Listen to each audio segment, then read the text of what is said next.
Alloh mana bu oyatlarda aytayapti, e'tibor qiling. Bir-birlaringizni, mollaringizni nohaq yemanglar. Mo'min musulmonmisan? Iymoning bormi? Xudoga ishonasanmi? Alloh taolo ana shu oyatni sanu menga aytayapti deganida bu qarang. Bir-biringni molingni nohaq yema deyapti Alloh. Bila turib odamlarni mollaridan bir qismini yeyish maqsadida gunoh yo'l bilan uni hokimlarga uzatmanglar. Ana bu ham qattiq e'tibor beradigan joyimiz. Ana bu oyat ham hozirgi ko'p odamlarni ana shu amalni qilayotganligiga guvoh bo'lasiz. Ana shu oyat juda ham katta huquqiy, ijtimoiy masalalarni qamrab olgan. Oyatda qarang. Mollaringizni nohaq yemanglar deyapti. Birovning molini xoh aldaysanmi, zulm qilib tortib olaysanmi, qanaqa yo'l bilan bo'lsa ham o'shani haqini, uni haqini yeyapsanmi, bu sen uchun harom degan. Demak, o'g'rilik qilish bilan, omonatga xiyonat qilish bilan, firib aldov bilan, ribo yo'li bilan, qarzga narsa olib bermasdan sanayveramiz. Qarang, undan tonish, oladida tonadi, yo'q deydi. Unaqa bo'lmagan, mana bunaqa bo'lgan yo'llarini topadi-da, bermasligini. Hozir shunaqa ko'payib ketdi buni yo'llar. Yoki pora berishlik, yoki pora olishlik, zo'rlik bilan kuchlini ishlatadi, mafiyozlik qiladi, borib reketlik qiladi, boradida kuchum zo'rlik qiladi. Qimor o'ynab, qimor bilan orqasidan yutib oladi. Keyin tarozidan urib o'shani aldab oladi. Yoki bo'lmasam bir odamni yurtidan olib ketadi-da, odam savdosi qilib olib borib aqqa qullikka sotib yuboradi, pasportini hammasini beradi. Shu bilan qarabsizki, bunaqalar ham ko'p. Sehr, jodu bilan aldab pulini oladi. Qarangki, ana shu yo'llar, nojoiz tijoratlar bilan harom narsalarni sotib pul orttiradi. Ana shularning hammasi Alloh taoloni وَلَا تَأْكُلُوا أَمْوَالَكُمْ بَيْنَكُمْ بِالْبَاطِلِ degan joygacha kiradi. Demak, mollaringizni nohaq yo'llar bilan yemanglar deyapti. Nohaq yo'llarni ba'zilarini hozir sanab o'tdik. Ana shu usullarning har biri orqasidan kelgan mol shariatimizda harom bo'ladi. Xoh omonatga xiyonat oldimi, firib aldov bilan oldimi, ribo bilan oldimi, o'g'irlik qildimi, yoki bir kishini olib pulini tonib ketdimi, pora berdimi, pora oldimi, zo'rlik bilan urib tortib oldimi, qimorda yutib oldimi, o'lchov tarozidan urib oldimi, birontani aldab olib borib ishlatib pulini bermadimi, sehr va jodu qilib boshqa qilib pul topdimi, hammasi Alloh taoloning ana shu mollaringizni nohaq yemanglar deganini yeyotgan odamlarning ishi bo'ladi.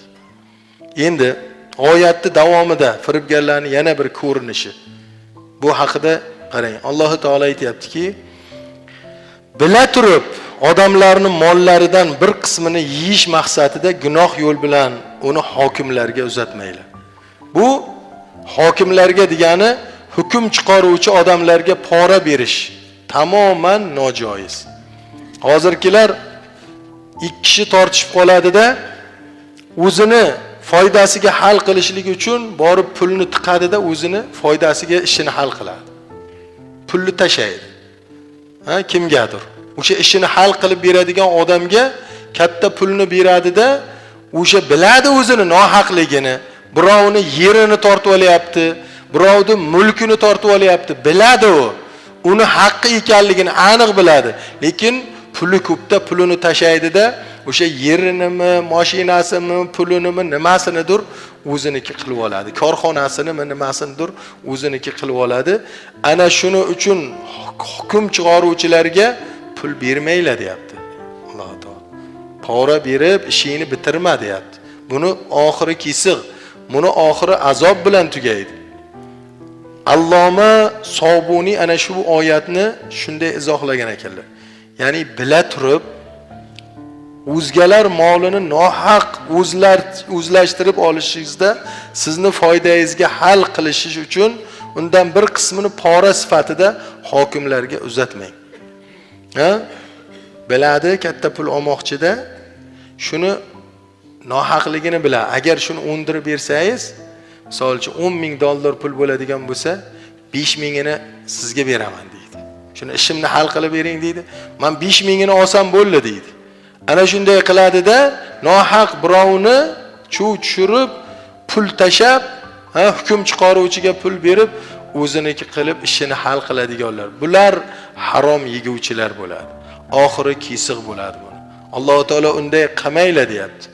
Haqiqatan ham firibgarlikni jamiyatni tanazzulga boshlovchi eng jirkanch ko'rinishi bu eng kattalardan bittasi poraxo'rlik. Ana shu ish adolatsiz hukmga, zulmni qaror topishiga, fasod ishlarni keng tarqalishiga olib boradi. Qancha zulmlar bo'lyapti. Pul bilan odamlar ishini bitiryapti. Bilyapti nohaqligini, oborib pulini tashiyapti-da, birovga zulm qilyapti. Birovning narsasini o'ziniki qilib olyapti. Bu vaqtinchalik dunyo ekan azizlar. O'tar ekan. Shu ish bilan pul orttirganlarni yana aytaman, eslab ko'ringlar. Birovni chuv tushirgan, zor qoqshatgan odamlar ko'karmagan. Oxiri xor bo'lgan. Hali bu dunyodagisi oxiratga borgandan keyin endi holi chatoq bo'ladi. U zolim bo'ladi. Zulm kurguvchi rozi bo'lgan bo'lmagunicha undagi bor narsa bunga olib beriladi. Agarki bunda savobli narsa bo'lmasa, zulm ko'rgan odamni bor gunohi bunga yuklatiladi. Adolat qaror topadi. Hammamiz bir kun to'dalanadigan joyimiz Allohning huzuri. U yerda tanish bilish o'tmaydi. U yerda pul pora o'tmaydi. Hamma narsa adolat bilan bo'ladi. Hamma narsani ko'rib bilib turuvchi, Samiun alim bo'lgan Alloh haq subhanahu va taolo u yerda qozi bo'ladi. U yerda hukmni Alloh chiqaradi. Ana u yerda endi firibgarlik o'tmay qoladi. Alloh haq subhanahu va taolo ana shuning uchun ogohlantiryapti. Hammang bir kun huzurimga qaytasan. Huzurimga kelganda nimaki amaling bilan kelgan bo'lsang, amalingga yarasha men javob beraman deyapti Alloh. Payg'ambar alayhisolatu vasallam hadislarda ar-roshi val murtashi finnar dedilar. Pora bergan ham, pora olgan ham do'zaxiydir dedilar. Buni ham yaxshilab bilib olishimiz kerakki, payg'ambarimiz sallallohu alayhi vasallam pora beruvchini ham, pora oluvchini ham oqibati do'zax bo'lishidan ogohlantiryaptilar. Shuning uchun biz mu'minmiz.